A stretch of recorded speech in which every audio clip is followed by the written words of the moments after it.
instructional leaders' knowledge of inclusion. The two studies that I read on instructional leaders and inclusion, they showed that how the instructional leader feels about ESC students is how the teacher feels about ESC students. If the leaders, administrators, principals, deans, if they're just like, okay, just deal with this, we just have to put up with it, then the teachers become less accepting of those students because they know they're not going to get the help and support that they need, especially in the cases that were behavior related and they were out in the general education classroom. So the study suggested that there be specific professional development for leaders in order for them to understand what was expected of the school in an inclusive setting. Okay, the theory that I found most accepting for our teachers trained to handle ESC students is inclusive special education is about providing the best possible instruction for all children with special educational needs. That's what SEND means. In the most appropriate setting throughout all stages of a child's education with the aim of achieving the highest possible level of inclusion in the community post-school. So this means that we want them to be productive members of society, that we need to train them in order to carry on throughout their school years. The inclusive education they're talking about does not necessarily mean that everybody is out in a general education classroom. It does not say that.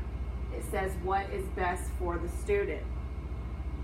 For some students, that still does mean a self-contained classroom. For some students, that means that they go out and try to be mainstreamed instead of being stuck in one class all day long. Okay, I used a mixed method approach to gather, I will be using a mixed method approach to gather data and surveys as well as interviews. The research design, the first step, I will send out an email to teachers in the school board with a survey that will come back to me, and I will choose 48 qualified participants.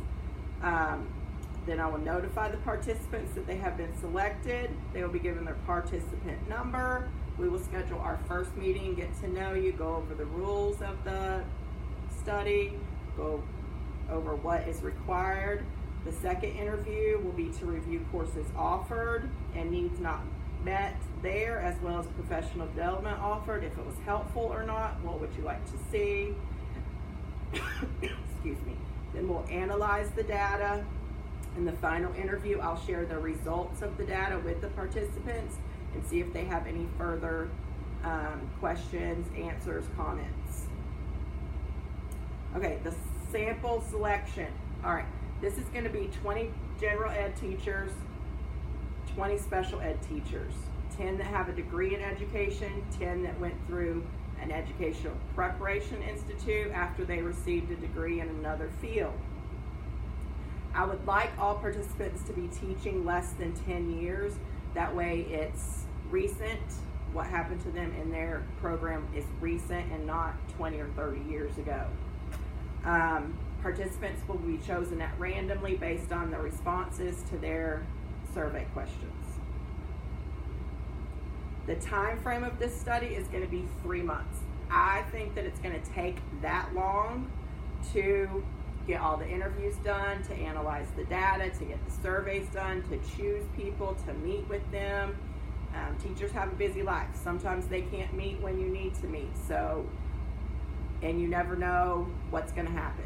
So I figured 3 months would be plenty of time to get this done. Okay, data collection. I'm going to collect data in multiple steps at each interview. There'll be questions and answers. There will also be a follow-up survey based on the questions and answers. that I found out during the interview. There will be a questionnaire at the end to see how it went, what they think needed to be addressed if it was not addressed, and what else could we do. Okay, so the data will be gathered. I'll sort it into subsets based on the universities, the college, the types of ESE courses taken, the requirements in those courses or areas, if they had field studies or internships in an ESE classroom. Do they receive support from ESE teachers? Are they a support ESE teacher person? What kind of professional development have they seen offered in our county? Is it easy to get to? Is it relevant to what you need to learn in your classroom? And is there a lot of follow-up that's required that you cannot do for the professional development? Interpreting data.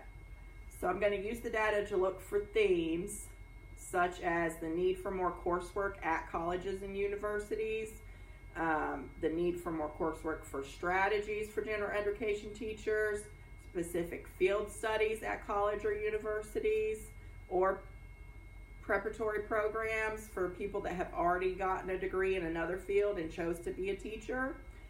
Continued yearly professional development during the school year for all teachers, leaders, and staff. Okay, and these are some of my references. A study examining the extent of including competencies of inclusive education in the preparation of special education teachers. Effective practice in inclusion and special needs education. Preparing teachers for inclusive education. Inclusive special education development of a new theory for the education of children with special needs. And the static survey from Sugata and Busi. That is how teachers felt about having students in their class. There was a static survey, and then there was a follow-up to see if the static survey was acceptable. Thank you.